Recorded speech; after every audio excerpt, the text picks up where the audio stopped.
자, 이번에는 기본 생성자 33번 디폴트 컨스트럭터에 대해서 배우도록 하겠습니다. 기본 생성자는 클래스 이름 뒤에 가로만 붙인 매개 변수가 정의되지 않은 생성자를 말합니다. 인스턴스를 생산할 때 new 연산자와 함께 생성자를 호출하도록 되어 있기 때문에 모든 클래스는 반드시 하나 이상의 생성자가 있어야 합니다. 그렇지 않으면 인스턴스를 생성할 수 없습니다. 그렇다고 해서 인스턴스 초기화 작업이 필요 없는 클래스에 매번 아무런 내용도 없는 생성자를 추가해 주는 것은 좀 불편합니다.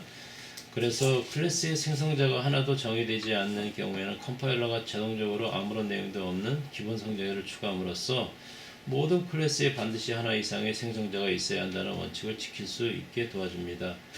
이렇게 하면 생성자가 하는 일이 없겠지만 인스턴스 생성하는 데 아무런 문제가 없습니다. 그러나 클래스에 정의된 생성자가 하나라도 있으면 컴파일러는 기본 생성자를 추가하지 않습니다. 그래서 클래스의 생성자를 정의할 때는 반드시 내용이 없는 기본 생성자도 함께 정의해 주는 것이 좋습니다.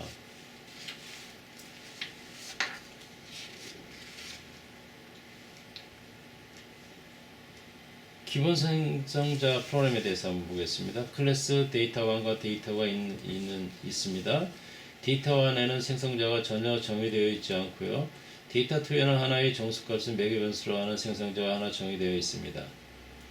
자, 컨스트럭트 테스트 클래스의 메인 메서드에서 보시면 두 클래스의 인스턴스를 생성합니다. 자, 여기서 D1과 D2가 만들어지죠. 이때 데이터2 인스턴스 생성하는 나의 생성자 데이터를 찾을 수가 없다는 컴파일러 에러가 발생합니다. 두 클래스 모두 기본 성자를 정의하지 않았는데도 데이터2 인스턴스 생성할 때만 에러가 발생하는 이유는 뭘까요?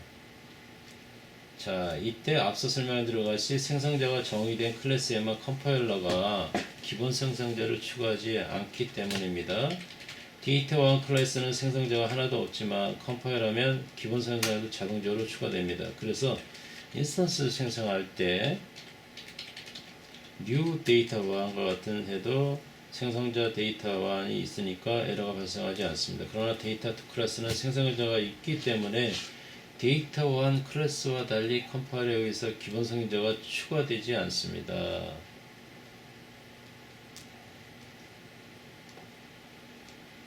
그래서 new 데이터2와 같이 인스턴스 생성자 데이터2가 존재하지 않으므로 에러가 발생하는 것입니다. 에러가 발생하지 않게 하려면 데이터2 클래스의 기본 생성자 데이터2 추가로 정의하던가 인스턴스를 생성할 때 매개 변수를 있는 생성자만을 사용해야 합니다. new data2 대신 new data sheet같이 해야 한다는 얘기죠.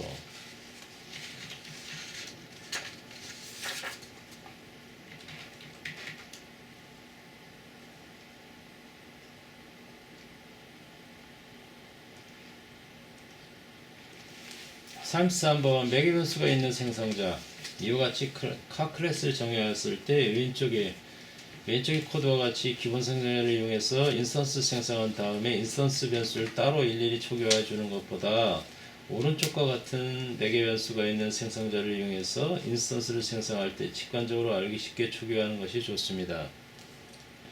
여러 개의 카 인스턴스를 만든다고 할 때 왼쪽의 코드는 오른쪽 코드에 비해 훨씬 더 복잡해질 것입니다.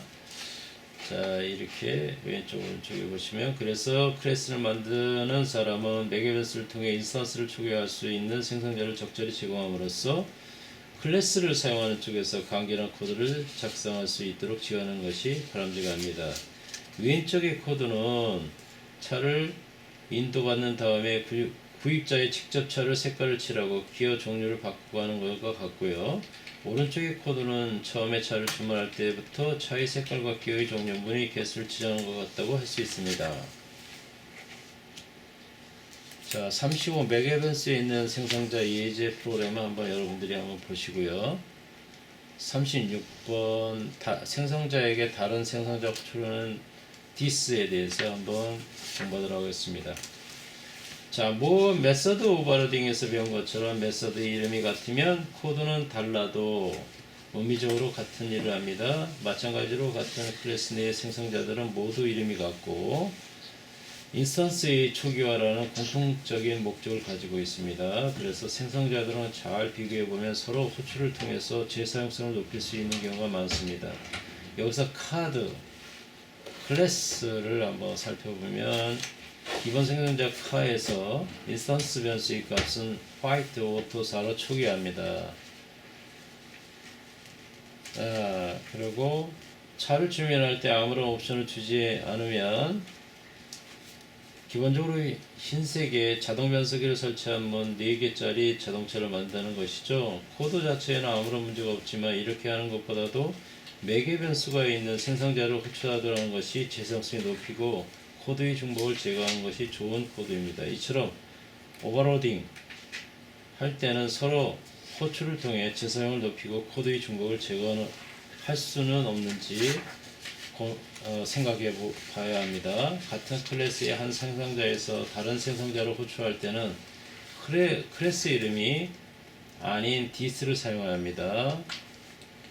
그리고 반드시 생성자 첫 줄에 한 번만 호출할 수 있습니다. 여기에서 두 번째 줄에서 다른 생성자를 호출했지만 주석은 무시되므로 실제로 첫 줄에 호출한 것입니다. 지금 보시면 여기에서 이렇게 주석을 달았습니다. 한 생성자에 대해서 초기화 작업을 수행한 다음에 다른 생성자를 호출하면 다른 생성자에 의해서 전에 수행한 초기화 작업이 덮어져서 버릴 수 있기 때문입니다. 생성자에게 다른 생성자를 호출할 때 생성자의 첫 줄에서만 호출할 수 있도록 하는 것입니다. 예를 들어 아래와 같은 코드로 가능하다면 인스턴스 변수 doa의 값을 5로 초기화했는데 다른 생성자에 의해서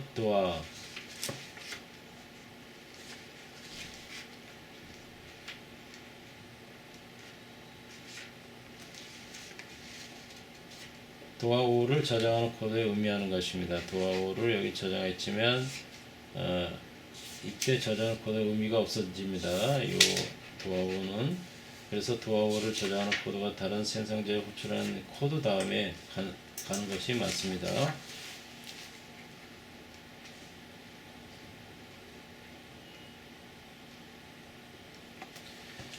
37 참조 변수 this 한번 보면 앞선 괄호에 붙인 this를 생성자이고요. 괄호에 없는 this는 인스턴스 자기 자신을 가리키는 참조 변수입니다. 인스턴스 자기 자신을 가리키고 있다고 얘기는 인스턴스 주소를 저장되어 있다는 것입니다. 이 참조 변수 this는 모든 인스턴스 메서드를 사용할 수 있습니다. 메인에서 메서드와 같이 스태틱 메서드를 사용할 수 없고요. 숨겨진 채로 존재한다는 것은 따로 정의하지도 않았지만 그냥 사용할 수 있다는 의미입니다. 여기서 참조 변수 this가 인스턴스 변수와 지역 변수를 구별하기 위해 사용되었습니다. 이처럼 인스턴스 변수와 지역 변수가 이름을 같을 때는 인스턴스 변수 앞에 this를 붙여야 서로 구분이 되고요. 만약에 여기 this를 붙이지 않는다면 이름이 같기 때문에 둘 다 지역 변수로 간주합니다.